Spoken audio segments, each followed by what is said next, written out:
This is your news source evening bulletin for today, Monday, the 29th day of December in the year 2025.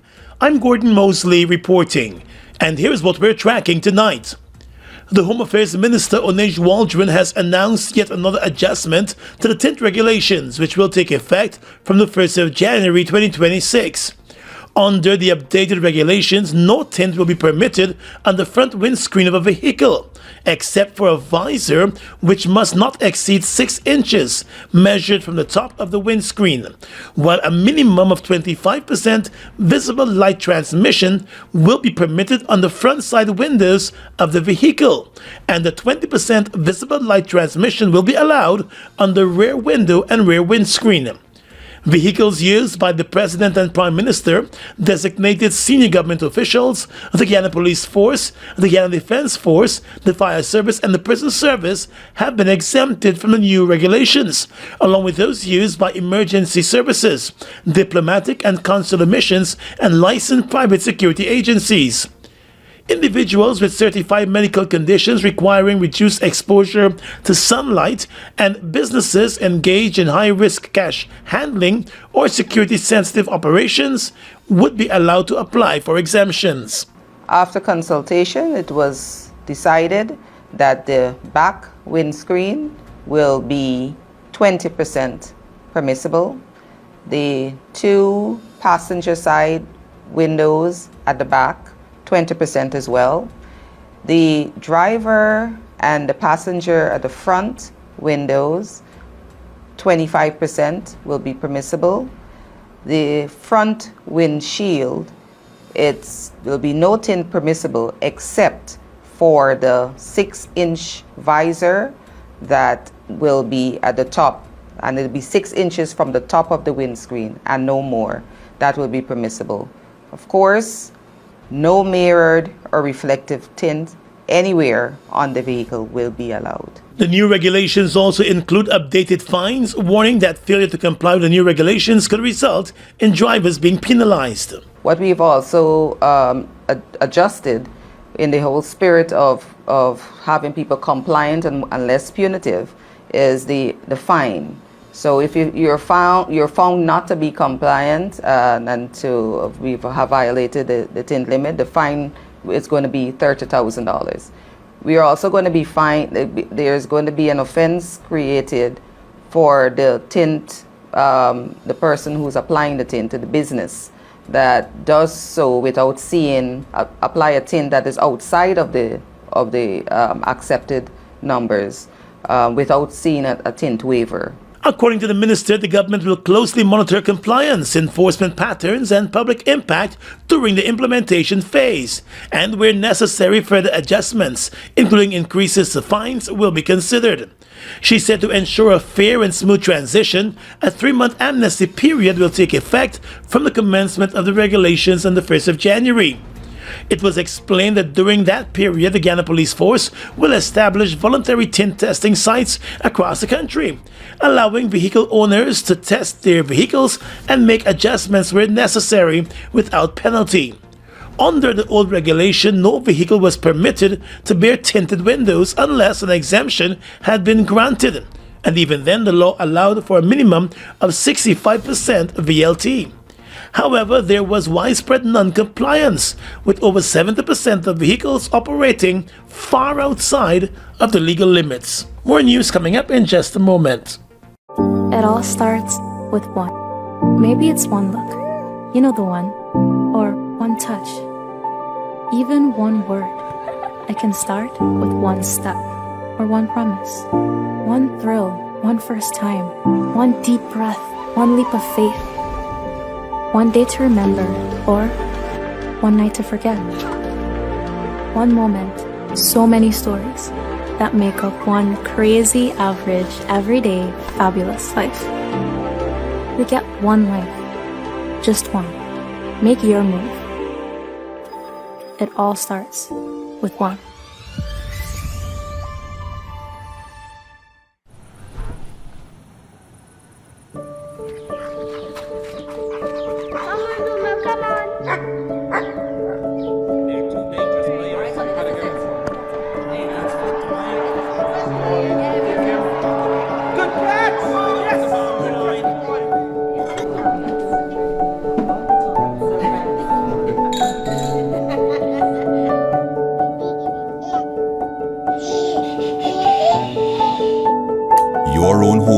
so much more than just four walls, floors, and ceilings. It's a lifetime of great memories and stories. Come talk to us and start your journey home today. Republic Bank, we're the one for you. Hi, miss. It's lovely to see you again. Here you go. Are you interested in purchasing the Christmas cookies? Sure. Happy holiday, Mom. Sometimes all it takes is a kind word, a gentle smile, a moment of care. Did you have a magical trip today? Oh, yes, I did. At Massey Stores, the magic of Christmas isn't in the decorations. It's in the people who make you feel seen. Position them to provide world-class services in Guyana. This investment in local talent is strengthening Ghana's workforce and ensuring the country can fully participate in its energy future. Since oil production began offshore, long-term investments in training have equipped Guyanese with the skills and expertise needed to thrive in the sector, opening doors for local service providers and strengthening the industry and economy for generations to come. I'm sorry. I couldn't take any more of your gaslighting. Just go. I got burned too many times. I went to Quartz and found myself a new flame. Say goodbye to your old appliances and hello to new ones from Quartz, bringing Christmas home.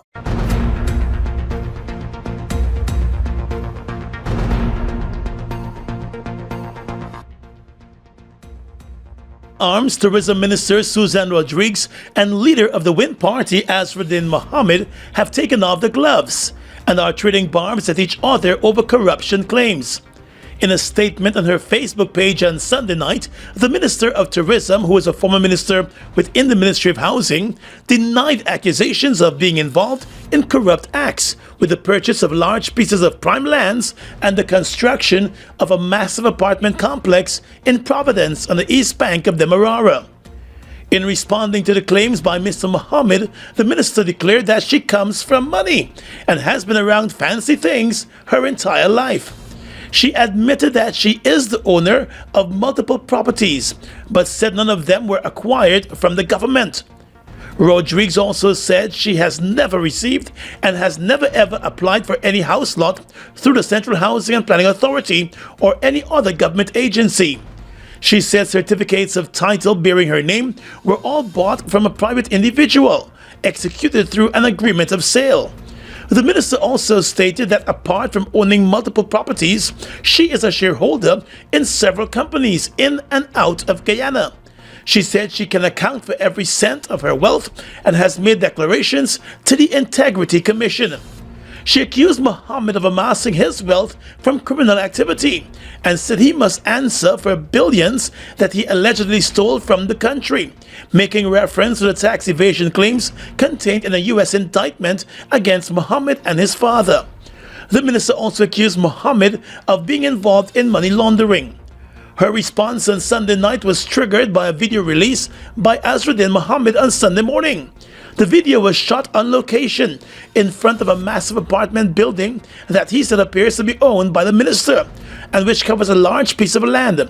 He also questioned the construction of a private home in a nearby community and the presence of several vehicles at that home, many of them belonging to the government.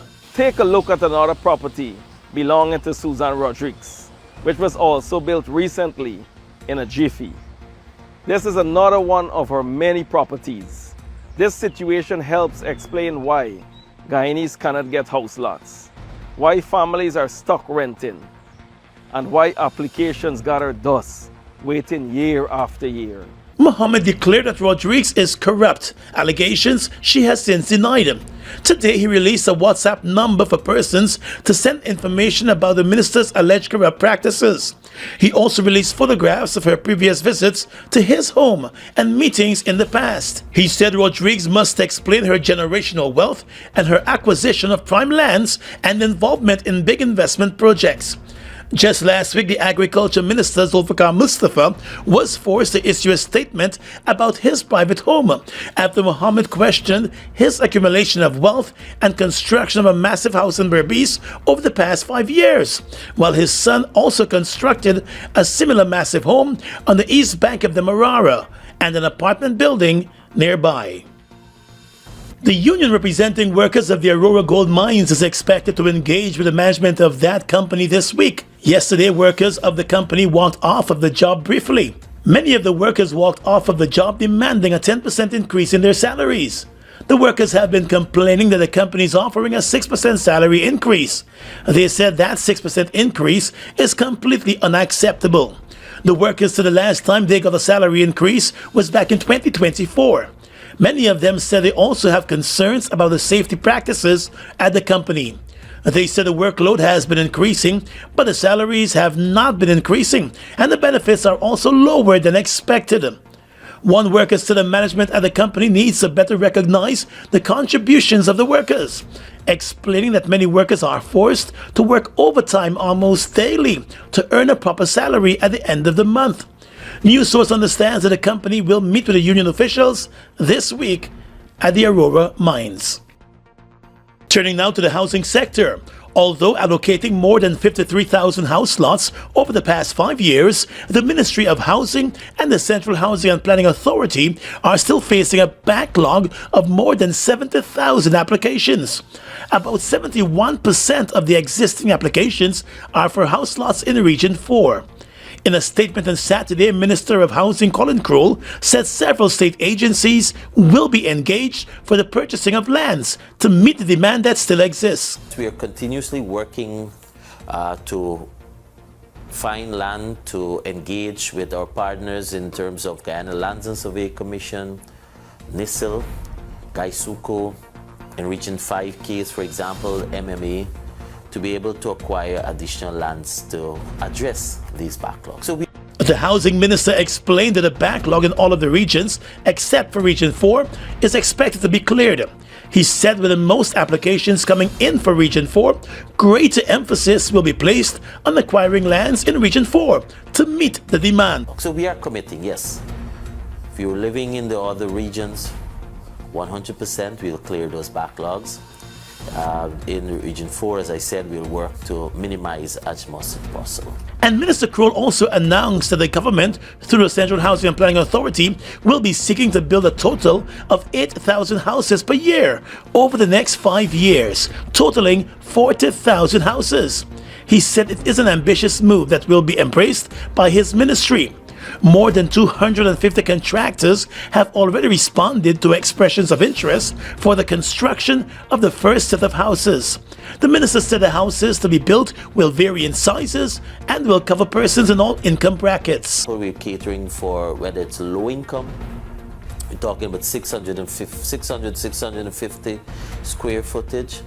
We have the moderate, we have middle, we have high income, what is normally called the young professionals. And believe it or not, the demand for young professionals have increased over these last few years, and that is a testimony of the availability of more disposable income, or the ability of persons earning more.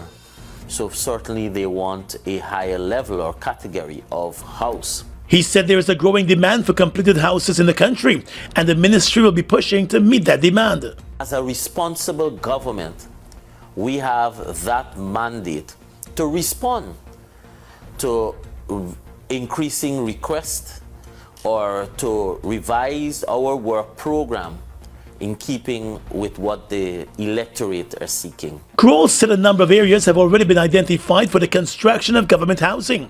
It was further explained that the Housing Ministry has an aggressive program that will also include the development of new housing areas and the construction of more roadways and added infrastructure.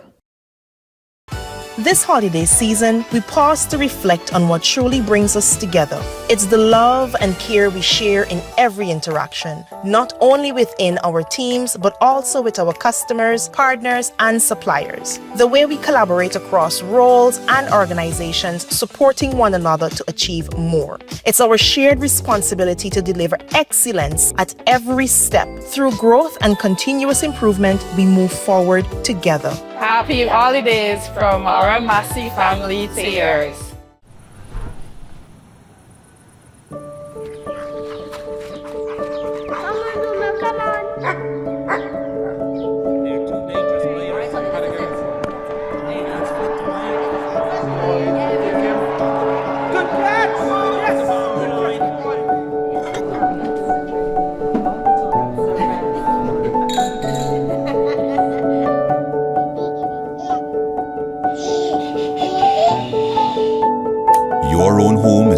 much more than just four walls, floors, and ceilings. It's a lifetime of great memories and stories. Come talk to us and start your journey home today. Republic Bank, we're the one for you. Washi. Hi people. Washing made so easy since I found Washi. Washing me use wash me clothes and I can say Washi soap powder wash clothes so nice. Washi soap powder leave your clothes color bright. Washi soap powder leave me clothes smelling nice, of course.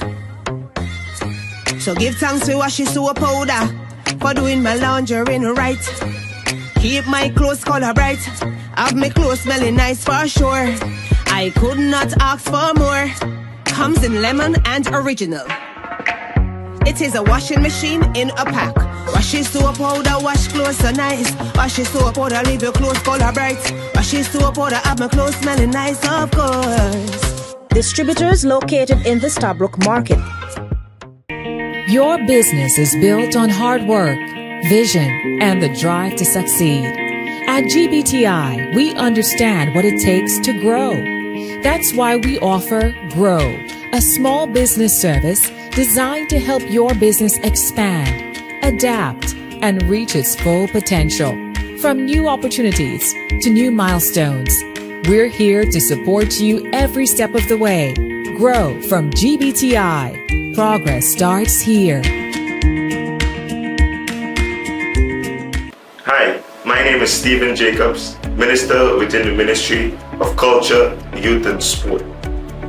Health and fitness is the heart of a strong nation.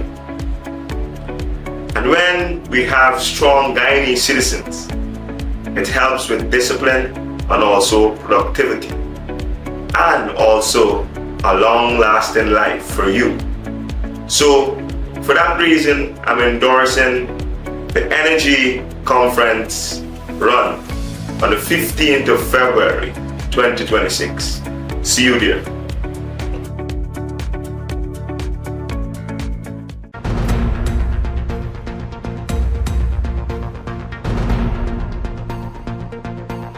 Vendors outside Yip's Bakery here in Georgetown today begged for more time. One day after the city's town clerk Candace Nelson moved in with a demolition team to dismantle all stalls surrounding the building in an attempt to comply with a High Court order. The High Court recently ordered the Georgetown City Council to stop persons from vending around the bakery. The city administration, led by Nelson, later issued the vendors with a notice instructing their removal no later than the 27th of December. On Sunday, the 28th of December, Nelson reportedly moved in with a demolition team, but was stopped by the city mayor, Alfred Mentor. Today, the vendors plying their trade on the outskirts of the now-defunct bakery at Alexander and Robb Streets sang praises onto the mayor, even as they begged him to be given more time to transform the Merriman's Mall into a marketplace for vendors. One of the affected vendors told news source that while they are not opposed to moving, there is nowhere to go at the moment, and the city mayor must be given time to build out a market for them. The mayor need time for building a market for each and every one, because if we take off 7 or some way, next couple of days, people come back the same way. We need a market, we need help, and they need to give the mayor time for build this market. The mayor can't go overnight and build a market, it needs finances. Another vendor, identified only as Nas, said she has been selling at the location for well over 10 years.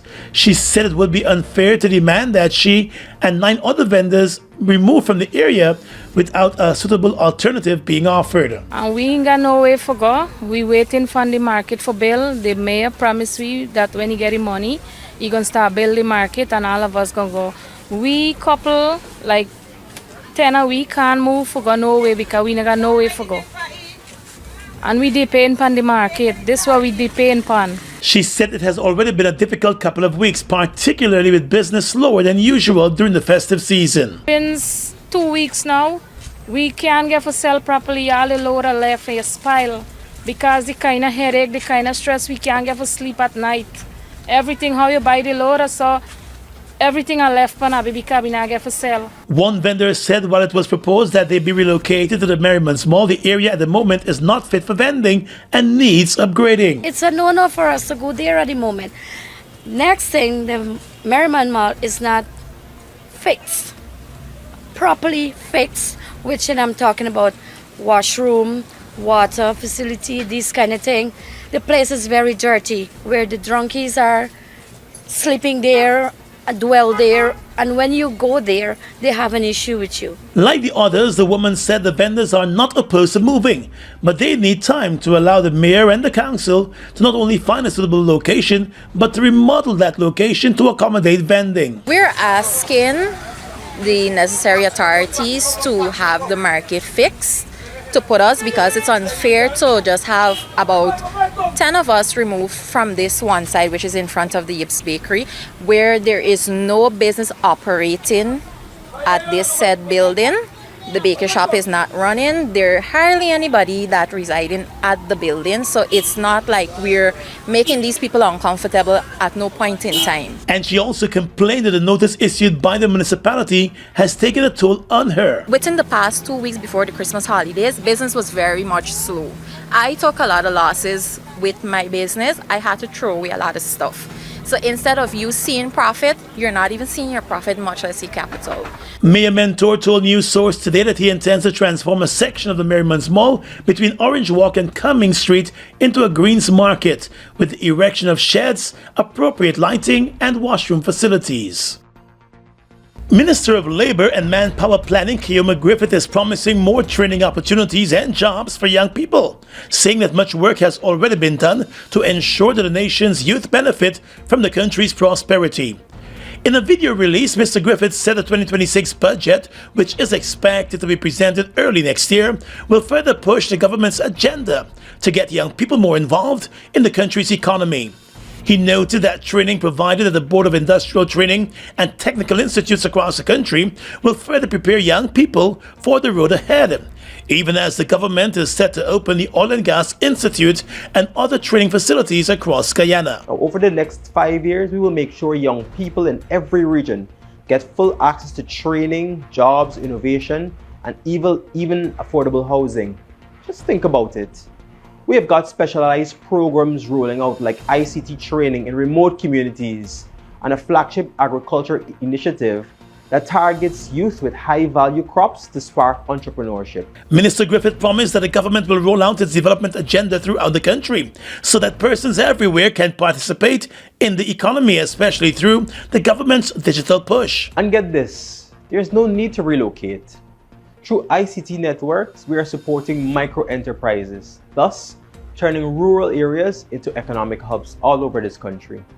Special development zones with tax-free incentives will create even more jobs in non-oil sectors, spreading opportunities everywhere. To match training with jobs, Griffith said his ministry will continue to push its Skills Connect app, which continues to provide valuable information and job opportunities for those job seekers.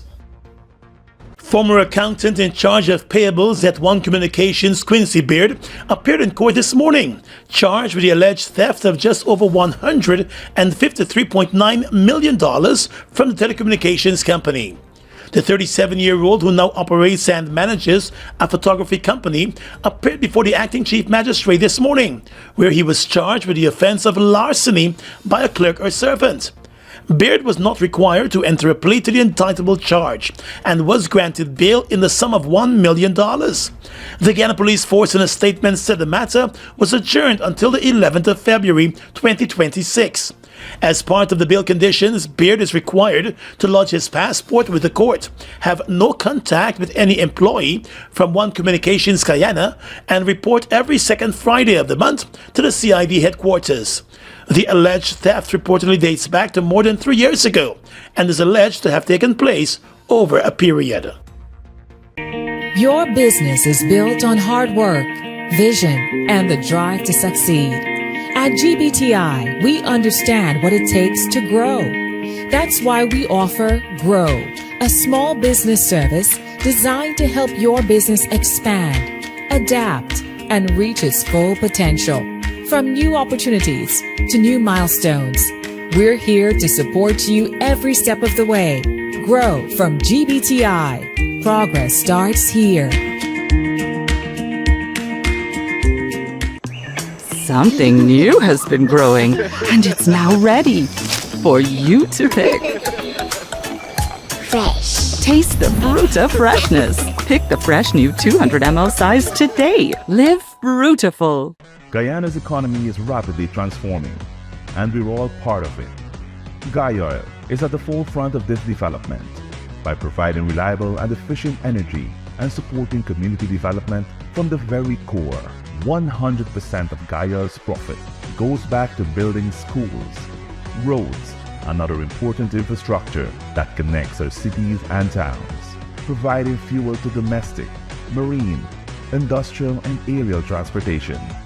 Oil has now repositioned itself as market leader in the petroleum industry, building a better future for all of us.